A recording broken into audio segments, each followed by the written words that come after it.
Well, hello dear friends who are here, and hello to friends on the internet. I'm grateful that you are all here, and today I'm going to share about the experiment of non-ownership.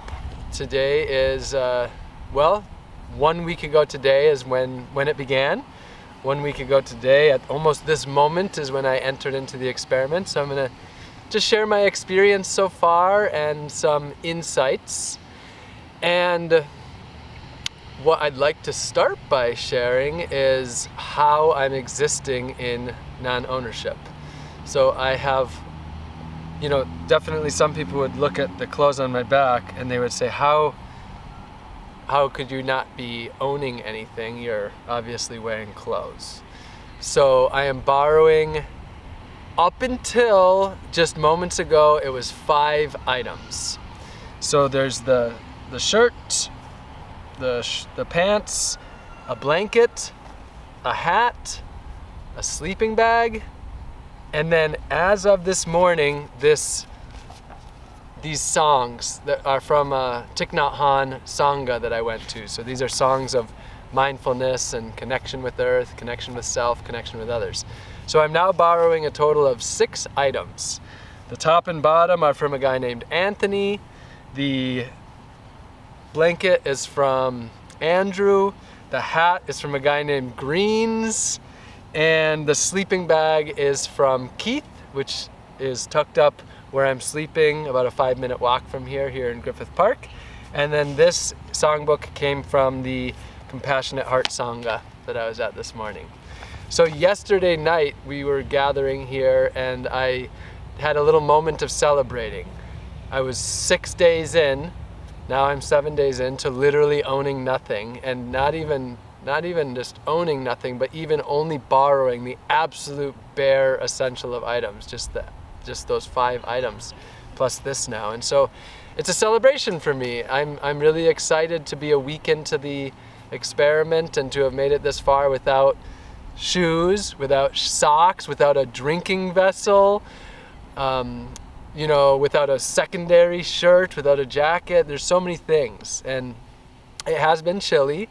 The nighttime temperatures have been about 43 degrees, so that's only about 10 degrees above freezing, so that's fairly chilly for me.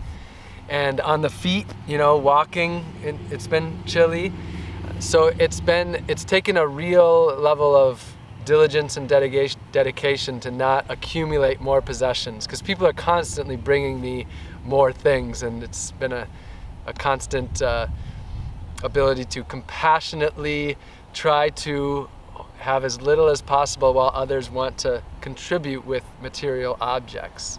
So yes, I'm celebrating that I'm 1 week in, and so as far as some of the basics of how I've been meeting my needs, I'm sleeping, and as I say I'm sleeping, I see a park ranger driving right past, and there was a park ranger here earlier, and I thought, oh, they're coming to get me, they're coming to kick me out. Day 2, a woman came who was very not happy for me to be here, and she was basically, trying to get me out of the park. And so I've been a little bit on edge, and one of the main reasons that I'm on edge is because if the rangers come over and say, are you sleeping in the park? My answer is yes, because I'm experimenting with existing in a place of complete transparency and truth. So I can't say to the rangers, or I won't say to the rangers, oh no, I'm not sleeping here. I'm gonna say, yes, I'm sleeping here. And if they say, where are you sleeping? I'll tell them exactly where I'm sleeping. So it's a vulnerable place to be. But considering all of that, I've been in a state of overall feeling very much at home here on earth, very much at home inside of myself. My sleeping spot is basically I just collected a bunch of pine needles and made a bed of pine needles on a flat surface up a little canyon. And it's very peaceful, very tranquil back there. I'm totally out of the way of anybody. Nobody would end up really going back there except like a rare explorer. So I'm so glad to be in a spot where I'm not a burden on anybody. Even though I'm not following the city codes, I'm not allowed to be in the park, and this is an experiment, an experience for me. And I wake up in the morning and there's just so many birds. There's the squirrels, the rabbits, the coyotes, the deer, and the crows, and the ravens, and the songbirds. And so I've been feeling a very sweet connection with the earth. As far as how I'm feeling, my big surprise is that going from, when I gave away everything I owned last week, a week ago today, I really didn't feel hardly any different afterwards, which it was a little bit of a surprise that giving away everything I owned and having no money, I didn't feel more anxiety or insecurity or instability. Instead, I felt just a very baseline existence. And that for me was I was really grateful to experience that, because what I saw is that I had really put in the work over the last decade to get to this point. This experiment of non-ownership is not just something new. It's an extension of the last decade of practicing simple and sustainable living and being more connected and having demonetized my life and such. So how I've been feeling over the last week is generally pretty content, pretty equanimous, which is like, equanimous is another way of saying that, and so it is. Whatever arises, just not putting too much of a judgment upon it, but just saying, and so it is. So very peaceful, very light, very present. I would say that I've probably felt more present in the last week than I have ever felt for a week period in my entire adult life. And I've experienced the least anxiety I've ever experienced in my entire adult life. Very light. So the experiment has been yielding a lot of what I was hoping for as far as the inner state that I would be nurturing in this experiment. As far as food goes, I wasn't expecting to eat nearly as much from the dumpster as I have been. And I've been eating from the dumpster with great joy, though. There's a dumpster at a grocery store that's about 1.5 miles from here, a little more than a mile. So it's about a half hour, 20-minute walk to the dumpster, and I've eaten, I would say, over half of my sustenance has come from that dumpster. It's a health food store, so it's high quality foods. I've been eating really nourishing food, and then I've also been eating food from what people share. Like Alex brought me a meal that I'm gonna enjoy after this. So between eating from the dumpster, eating the foods that people share, and then some foraging as well, that's how I've met my food needs. Now, as you can see, I'm not carrying a bowl or a pot or utensils, so sometimes that means eating with my hands, and other times it means someone brings a utensil and I use that. And as far as have I had enough food, well, I have been hungry sometimes. However, I'm happiest when I am hungry. When I'm never hungry, I'm heavy and I'm weighed down and I don't have the mental clarity. So I've been sticking to my intermittent fasting very well, which is generally I've stopped eating at 6 o'clock or 7 o'clock and then not eating again until between 12 and 2 the next day. So eating has been going really well, and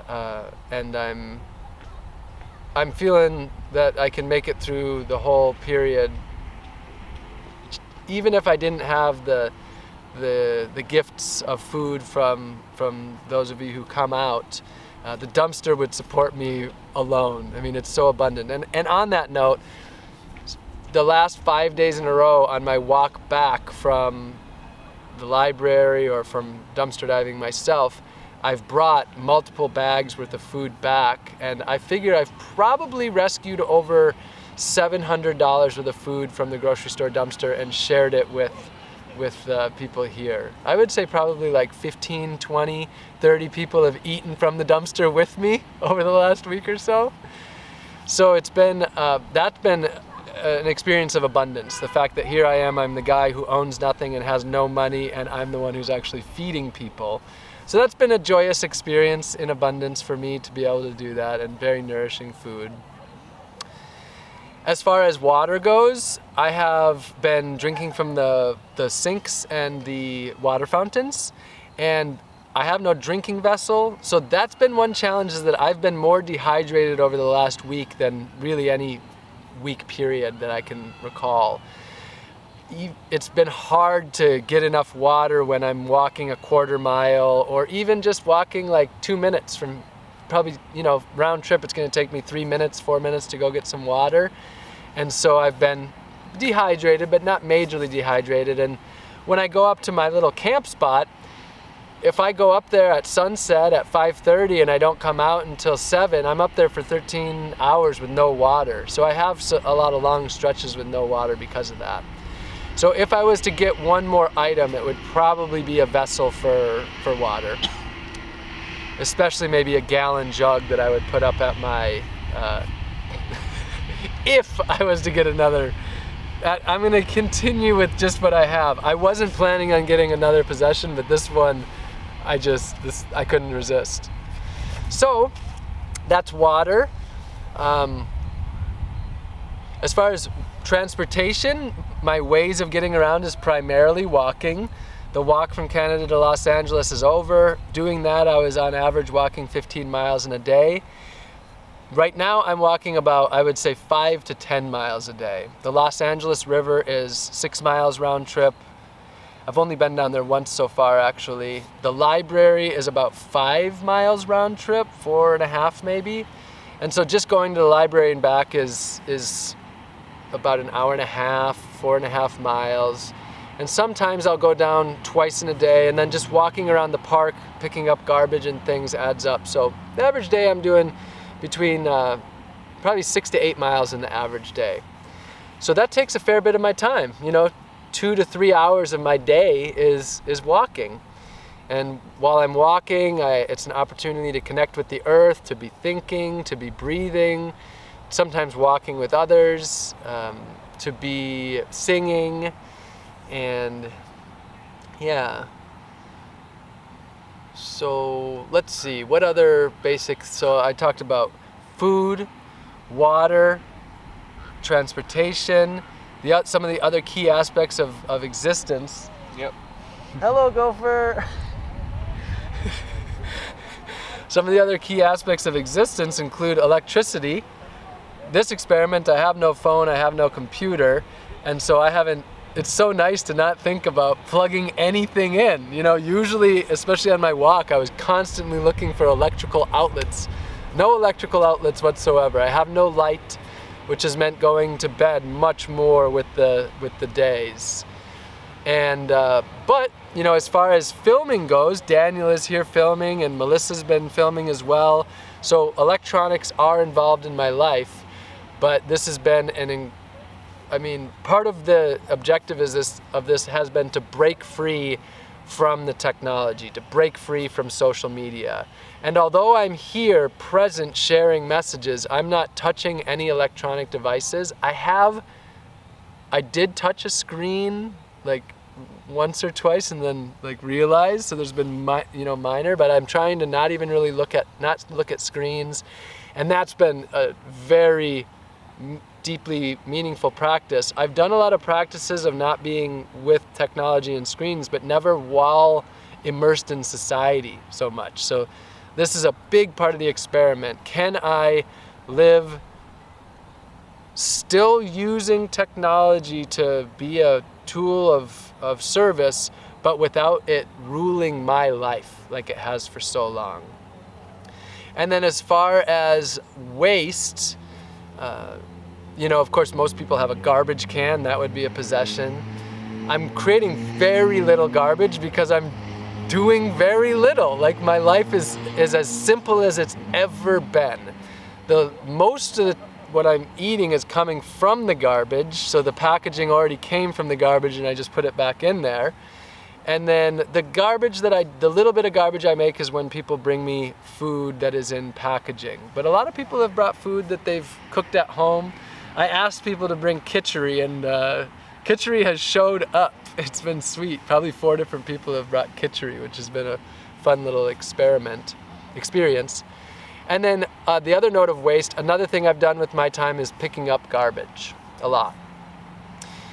So I've picked up at least one full garbage can. You know, your standard, like there's one over here. It's actually, you can't see it, it's behind that tree, but just your standard like 55-gallon garbage can. I filled at least one of those with garbage from these hills surrounding the park, as well as from where I'm sleeping. Where I'm sleeping as of today is spick and span. There is not a piece of trash in sight. And so I've picked up probably over 1,000 pieces of trash, and maybe 150 to 100 pounds of trash or something like that. And that's my way of sort of paying my dues while I'm here doing this. I'm here staying in the park and I want to contribute. One of the ways that I'm contributing to everybody who uses this park is by beautifying it, by removing the trash. I don't have money to contribute, but I have that service. And so, of course, my goal through all of this is to be of service. And that's probably that's the area where I've struggled the most. I've picked up a lot of trash, that's been a service. And then I have been doing these offerings in the park, and that's certainly been a service to a lot of people that have come out and, found connection and found community and found exploration, learning, meeting some of the needs for learning how to connect more with the earth and connect more with self, and just break free from a lot of the societal norms and structures. So that's certainly a service. I mean, the reality is that I'm here from 2 to 5:30, 6 days a week. So that's about 20 hours of just being here present with whoever comes and doing the best that I can to be of service. But the area where I've struggled is I really wanted to be volunteering more in the community, whether it's volunteering at the library. I visited the library on day one and they don't need any volunteers, which is great. They have what they need. But I was really hoping to do a lot of volunteering at the library. And then as far as volunteering with, whether it's working at a food bank or a soup kitchen or working with elders or children in the community, that's something I have not done yet. And I just haven't stumbled across any opportunities. And because most opportunities are a couple miles away, it's just been, I've been somewhat limited in my time, having to be back here at 2 every day. And then also I spend most mornings in either meeting with a teammate or creating videos, and so, which is another form of service. But so that's an area where I've been lacking. I haven't been able to be of service to people who, some of the people who need it the most. And I'm okay with that. And it's something that I want to work on in the months ahead.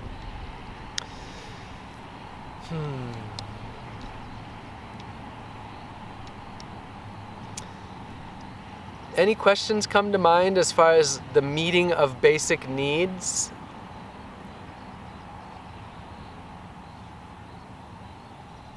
I think you've answered a lot, but I am surprised that you're saying you had to do a lot of dumpster diving. I thought more of us would bring you food, but... Well, not have to dumpster dive. I'm choosing to dumpster dive. I would have enough food without dumpster diving. I love dumpster diving. Dumpster diving has been one of my great passions since over a decade. When I'm dumpster diving, I'm keeping food out of the landfill. I'm reducing, in a sense, taxpayer dollars, because taxpayer dollars are paying for this service. So it's actually a means of contribution. It's also a way to alleviate the emission of methane and emissions. So it's reducing food waste is a substantial contributor to reducing climate change, for example. And so I actually love dumpster diving. So without dumpster diving, I absolutely would have had enough food. Now, the other thing that I was going to say is that I have on multiple days eaten too much. Too much has been the problem, not enough. Between people sharing delicious food and the dumpster, the couple nights I have gone to bed too full. Now, as far as money goes, it's the fact that money didn't even come up shows where I'm thinking. Like money, I'm 7 days into living without money, and it's a complete non-issue. I don't think about money. It's never like, oh, I can't do that because I don't have money. So, that kind of leads me into the purpose of all this. I'd like to share just a few reasons why I'm doing the non-ownership. And one reason is that by living this non-ownership, it's an opportunity to practice simple living to the extreme. I have very little access to so many things. I can't be like, oh, I want something, I'm gonna go buy it. Or I want some form of entertainment, I'm going to pay for it. Instead, I tap into what is freely and abundantly available to us all. Which for me, in this park here, it's the fresh air, enjoying the breath. It's the earth, I've spent a lot of time just sitting on the earth. It's the sky. This summer I said that, what if the sky was my best friend? You could never be alone if the sky is your best friend. I've spent more hours just looking at the sky, appreciating the sky. The animals, like right now we're all a little bit distracted because there's a gopher back here that keeps popping out. And I've just spent so much time with the coyotes, deer, gophers, birds. There's 2 hawks flying up here right now over the ridge that I'm, feeling a beautiful connection with.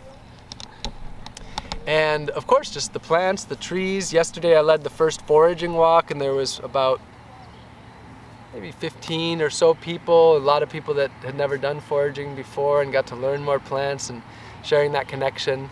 So it's an experiment in living really simply. On the earth, under the open sky level of simplicity. And then connection, the idea was, by having less, will I feel more connected? And the answer so far has absolutely been yes. I am dependent upon others by doing this. That's the idea. I want to be dependent upon others. Why? Because I want to shed the illusion of separateness. And I would say I've been feeling that substantially. Like there's less of a me and more of a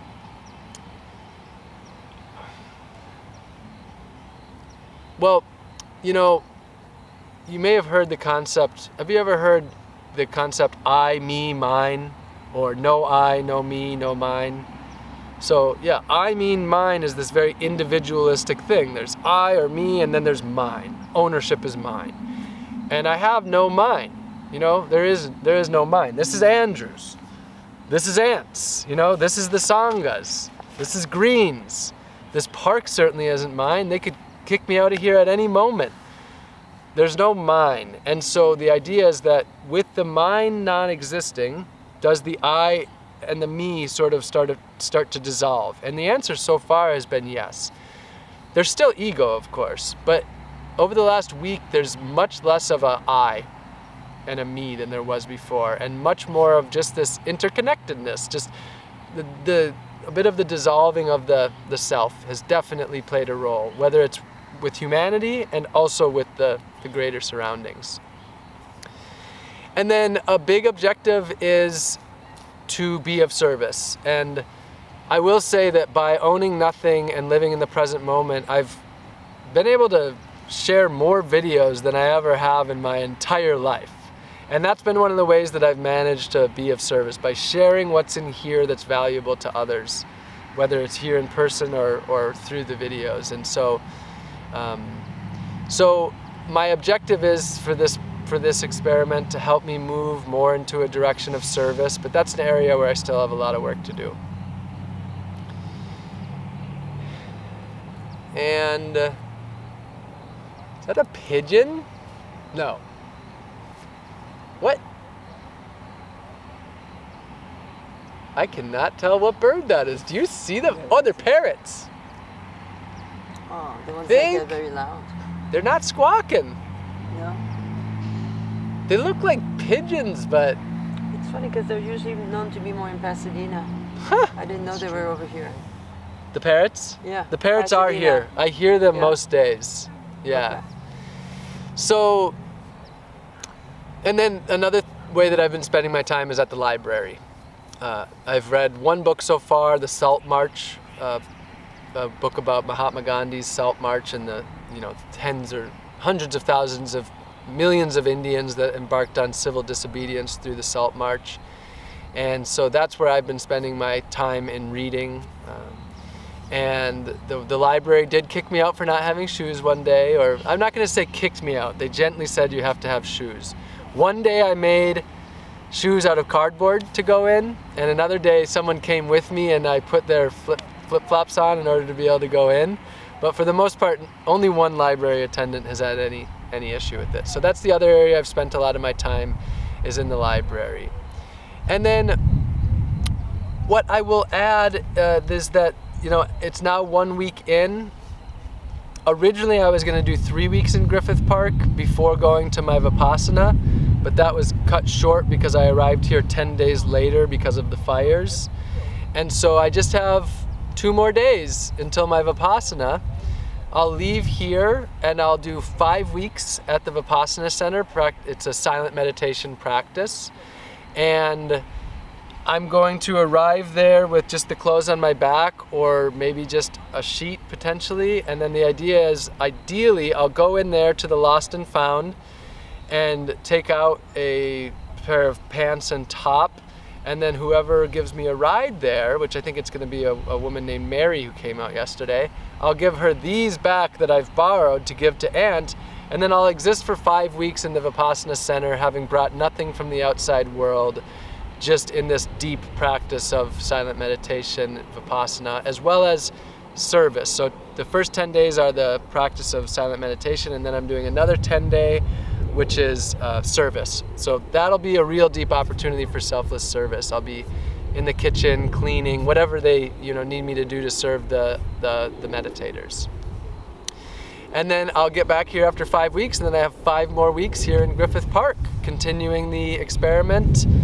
And then the other big aspect of this is that this is certainly an inner practice. This is a time for me to really be deeply practicing internal peace and deepening my integrity, existing in a state of truth and transparency, practicing interconnectedness and non-attachment and impermanence, joy, existing in a state of gratitude, mindfulness.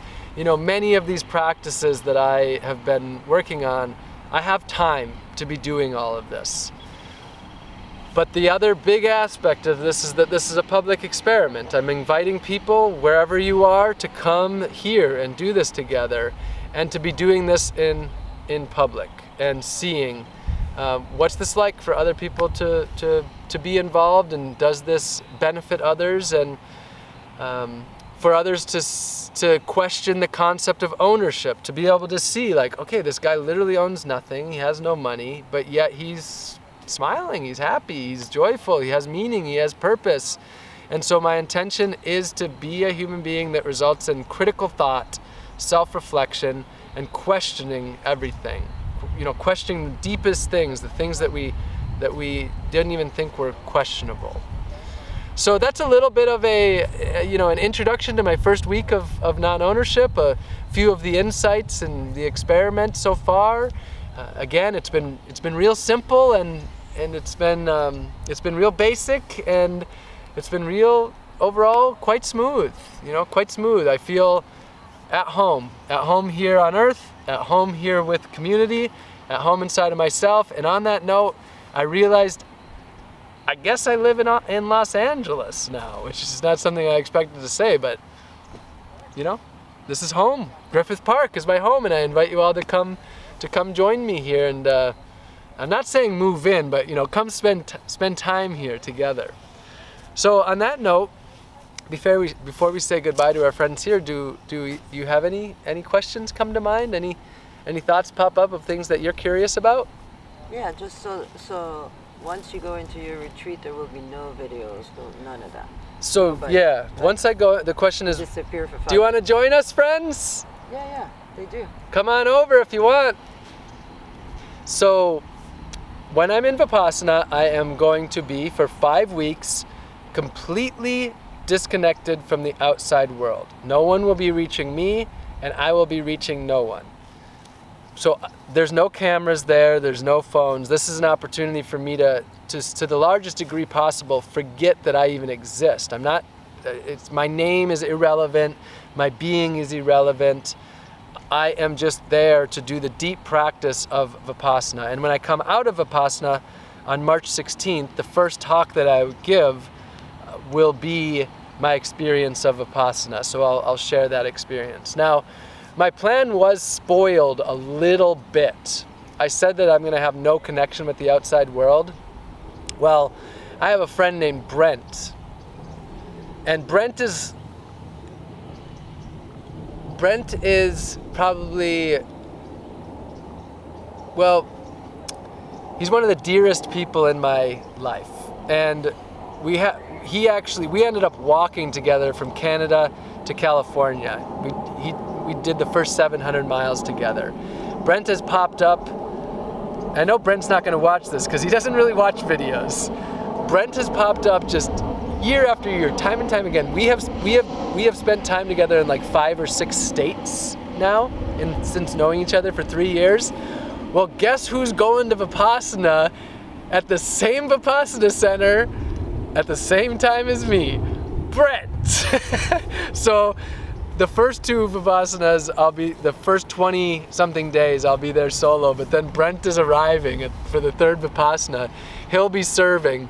So I can't say that I will be fully disconnected from the outside world because Brent is arriving. And this will be interesting. He's one of my absolute dearest friends, and so it'll be an interesting experience to be with him. But we always grow together.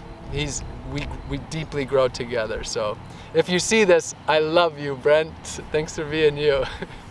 I did read that book that you wrote, Dude Making a Difference, and you did say in the book. If anybody's curious, that is a different Brent. In my first book, Dude Making a Difference, that's Brent Martin. He biked across the country with me in 2013 as to film and to share the message. This is Brent Saley, who I met 3 years ago. So funny that you know of that Brent. Most people don't know of, Brent Martin. I thought it was the same person. Yeah, different Brent. Yeah. As far as my personal hygiene goes, this has been an experiment of not having a toothbrush or toothpaste, which I've been brushing my teeth my whole life. And so, but after a week, I can say that my dental hygiene feels about as clean as I ever could have hoped for. I've been using the California bay tree as a toothbrush, the twigs from it, the leaves as a mouthwash. I've been using a few different plants, rosemary, lavender, and sage as a mouth rinse, an antimicrobial mouth rinse. And then actually right here I have the longleaf pine needle, and this works as my dental floss. So my dental hygiene has been as good as I could possibly hope for. Now, I was planning on swimming in the LA River pretty consistently, which is a 6-mile walk round trip. I found that I haven't really made the time to walk down there, but there's a bigger reason why, and that's because the fires in Los Angeles burned a lot of batteries, chemicals, technology, and so there's a lot of pollution here right now, and I would definitely be concerned that a lot of that pollution is flushing into the LA River. So because of that, I actually haven't bathed for the entire week, and I've asked a couple of people if I smell, and some have said no, not at all. One person said that I smell a little bit.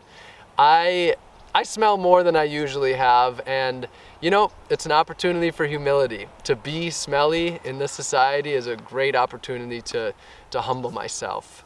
I'm not sure what I'm going to do in the long term, but basically that's a little note on my hygiene. I've simplified my hygiene down to the absolute basics. No products, just a few plants that I'm working with. One other note that I'd like to make is I mentioned that these 6 items are the only items that I have borrowed, but there's actually a few items I've borrowed momentarily. I've used pens to write. and I've borrowed a cup or a water bottle for a moment, a short period of time while I'm sitting with people. So there's a few items that I've used in momentary time, and I'm happy to be doing that. That's the whole idea, is that we don't all need to own one of everything. And that's the whole idea, is that through needing other people, it gives opportunities for me to have meaningful connections where other people get an opportunity to contribute, I get an opportunity to receive, and we have these relationships through actually needing one another. And then the other aspect is trash.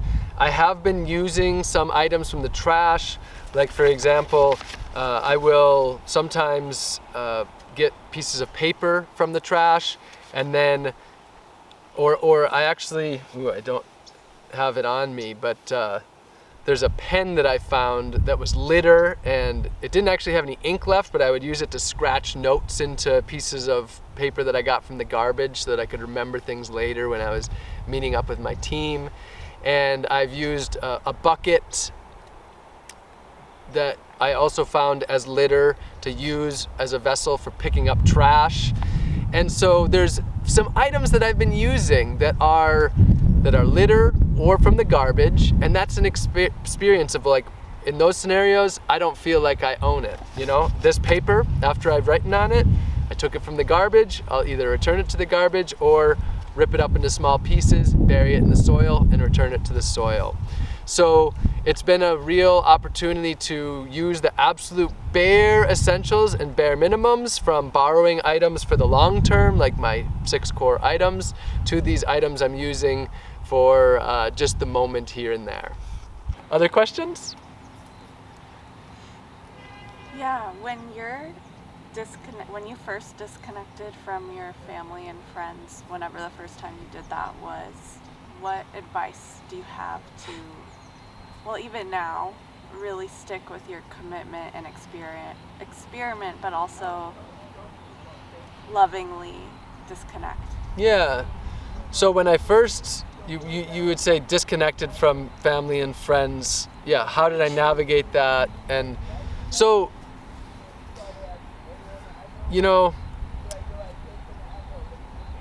it's definitely a big topic, but I can summarize a few things. First of all, I want to give gratitude to my mom, in that she never believed that she owned me. A lot of parents think that they own that their children, that they're theirs. My mom saw that I was a human being and that I am the master of my own life and the master of my own mind. And so, especially in my, a lot of parents, it's like they want you to be a certain profession, a certain level of success, and they want you to be happy, but only if you're doing what they want you to be doing. Fortunately, my mom and Mark, who's my dad, I've always called him Mark, they've never had that ownership belief. But there's still been struggles. To put it simply, I decided that I wanted to live my life and that I wasn't going to waste it. No matter what family or friends wanted me to do, I was going to pursue what I wanted. If that meant losing friends, fine. So I've been from the beginning just okay with shedding relationships that no longer serve me or no longer serve them.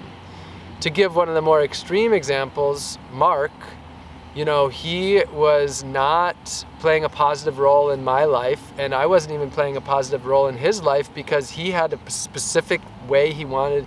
He was afraid, lots of fear. He watched a lot of the mainstream news and was constantly afraid of me traveling, whether it was going to Mexico or when I went to Israel or traveling with no money, etc. And after a while of consistently trying, I actually cut him completely out of my life for 2 years.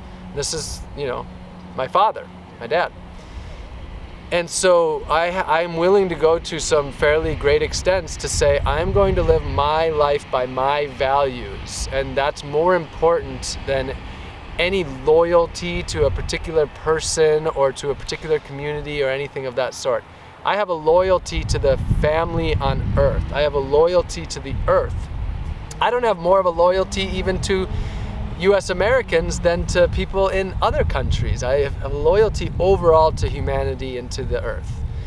And so, my mom, for example, I love my mom dearly, and we've deepened our connection a lot over the last few years through the practice of nonviolent communication.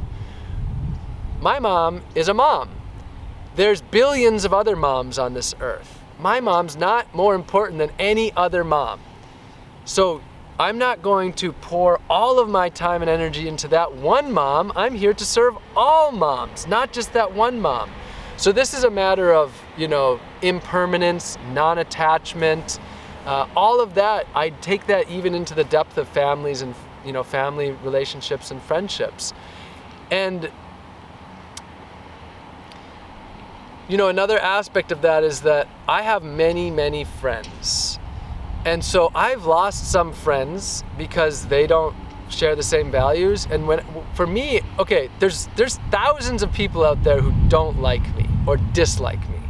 I would say I would say with some level of confidence that maybe 1 million people at least have had a negative judgment towards me because I'm out there, I reach a lot of people. And my response is, there's 8 billion people on this planet. It doesn't matter if 1 million, 1 billion people don't like me. That still leaves 7 billion potential friends out there. So I don't have attachments to each individual relationship. As long as I'm living of service to the overall group of humanity and earth, then I can release the attachment to particular relationships. And so yeah, so those are some thoughts on that. Did I ever have to do work to get to the place where I could detach from family and friends? Absolutely. From my youngest years, my basic human needs were the needs to belong, to be seen and heard, to be loved, to be acknowledged. These are basic human needs that everybody has, that most of us are trying to meet every day. I would actually go as far as to say we are every day trying to meet those needs, every human being. For a lot of us, it's like that's our central focus, to be loved, to feel connection, belonging. And so, yes, that plays a large role. And I think a big part for me is that, so yeah, no doubt I struggled with that in the past. But I just, I look at the state of the world. We live in a time of such great inequality, such inequity, such destruction, such exploitation. And that's my focus, is living in a way where I'm not contributing to that, and instead I'm part of the solution for that. Friendships and family does not come even close to where in my priority. And like, for example, right now I'm doing 6 years of practicing non-sexuality, and I'm 2 years in, and it's been a non-issue. Like, sure, I still have sexual thoughts, and I see people and I think about it, but it's just nowhere near as important as dedicating time and energy to being of service and to living a life of integrity. And I really have learned, one of my biggest lessons over the last few years is that time is limited for me. I live in this human form, in this human body, and in this construct that, it's possible, time is a concept, of course. What I'm trying to say is time is a concept, it's not necessarily a real thing. But I'm living within it being a construct that we have a limited amount of time, some number of years. And and some number of hours in a day. And what I've found is that I'm nowhere near able to accomplish what I'd like to, and I never have enough time. And so I simply have to say, what do I have to let go?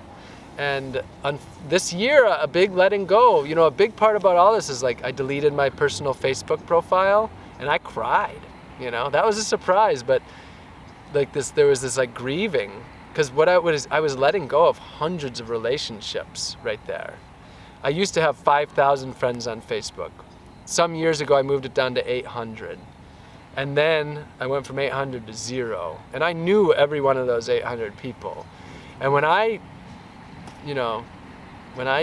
deleted that profile, which in full transparency, the profile still exists. I just deleted everything from it so that the profile could still be used just to manage my page. So it's in all intents and purposes, it's non-existent. But that was I felt something deep inside of myself. I was cried, and I did for multiple days, letting go. I've let go of a lot to get to this place of practicing non-ownership. I have let go of a lot, and relationships has been a big part of it, because how can I be present with you in this moment if I have more relationships than I can even manage? And I want to be present in the moment. And so that's meant letting go of meaningful friendships, meaningful connections, and consistently shedding. So it's been a tender year for me as far as just continuously letting go. And I've deleted 99% of my existence. Nice, then we'll save more questions for later. So for all of you dear friends out in the I'm not going to say the internet world. You are human beings who are sitting and watching this through the internet, but we are all human beings here. I'm grateful to be having all of you on this journey wherever you are in the world, and you're welcome to come join here in Griffith Park, and we love you very much and are just, so happy you're here, dear friends.